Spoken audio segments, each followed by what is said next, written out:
उत्तर प्रदेश के बरेली जिले में एक शख्स को विदेशी मेम साहब से दोस्ती करना भारी पड़ गया। जी हाँ, महिला ने फेसबुक के जरिए पहले तो पीड़ित से दोस्ती की और फिर प्रेम जाल में फंसाकर लाखों रुपए ठग लिए।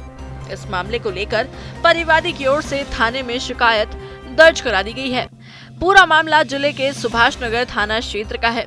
दरअसल पीड़ित शख्स की फेसबुक पर एक लंदन की महिला से दोस्ती हुई और धीरे धीरे दोनों की बात व्हाट्सएप पर शुरू हो गई। उस महिला ने खुद को लंदन की एक कंपनी का सीईओ बताया और दिल्ली आने की बात कहते हुए मिलने की इच्छा जताई। जब पीड़ित ने दिल्ली आने से इनकार कर दिया तो इस महिला ने काफी जोर दिया। वहीं कुछ समय बाद पीड़ित के पास एक नंबर से कॉल आया और कॉल करने वाले शख्स ने खुद को नई दिल्ली एयरपोर्ट पर तैनात सीआईएसएफ का जवान बताया। आरोप है कि इस महिला के साथ मिलकर इस शख्स ने ठगी की वारदात को अंजाम दिया था। सर, ये हम इनसे फेसबुक में फ्रेंड बने थे और फेसबुक फ्रेंड बनने के बाद दोनों का व्हाट्सएप नंबर ये हुआ, एक्सचेंज हुआ। उसके बाद फिर हम लोग दोनों फ्रेंड हो गए, फिर बातें चलते रही, व्हाट्सएप के द्वारा चैटिंग होती रही। फिर ये एक दिन मुझे बताई कि मैं सीईओ ऑनर हूँ लंदन में, मेरा ज्वेलरी का ये है, तो मैं सोच रहा हूँ कि मैं इंडिया में भी आकर एक साइट देखना चाह रहा हूँ। चाह रही। तो फिर वो बोले कि इस दरम्यान मैं 8 अप्रैल को इंडिया आ रही हूँ और वो एयरवेज का टिकट दिखाई भेजी मेरे व्हाट्सएप पे।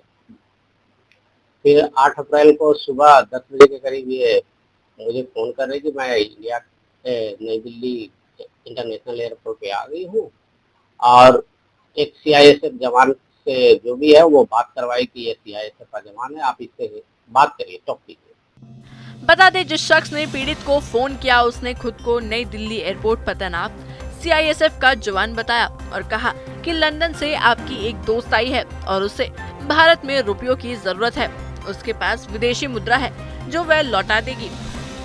महिला के झांसे में आए शख्स ने अलग अलग पेमेंट ऐप से 59,500 और 42,500 रुपए ट्रांसफर कर दिए। अब तक पीड़ित कुल मिलाकर 1,12,000 रुपए से ज्यादा की राशि भेज चुका था, जिसके बाद उस शख्स ने फिर 99,900 रुपए की मांग की। हालांकि तीसरी बार जब पैसों की डिमांड हुई तो पीड़ित को ठगी का एहसास हुआ। उसने दोनों नंबरों पर व्हाट्सएप और कॉल किया, लेकिन कोई जवाब नहीं मिला, जिसके बाद युवक ने सुभाष नगर थाने में रिपोर्ट दर्ज कराई।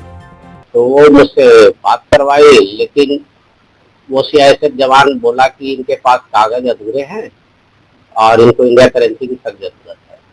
और उस तरह से वो सीआईएसएफ जवान जो है एक नंबर दिया मुझे, गूगल पे का नंबर दिया। उस पे पहले बार में 69,500 ट्रांजेक्शन करवाए पेटीएम के थ्रू, दूसरा ट्रांजेक्शन 42,500 फोन पे के थ्रू करवा लिया। जब उसने फिर तीसरे बार में 99,900 का ट्रांजेक्शन करवाया तो मुझे अपने आप को लगा कि मैं अब ठगी का शिकार हो चुका हूँ।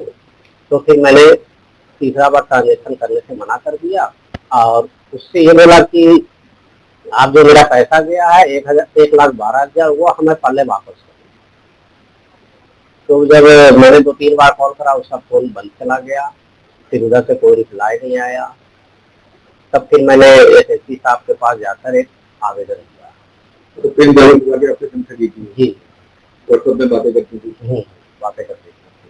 फिलहाल इस मामले को लेकर पीड़ित की रिपोर्ट पर पुलिस ने सुभाष नगर थाने में मामला दर्ज करते हुए कार्रवाई शुरू कर दी है। अब देखना होगा इस मामले में क्या नए खुलासे सामने आते हैं।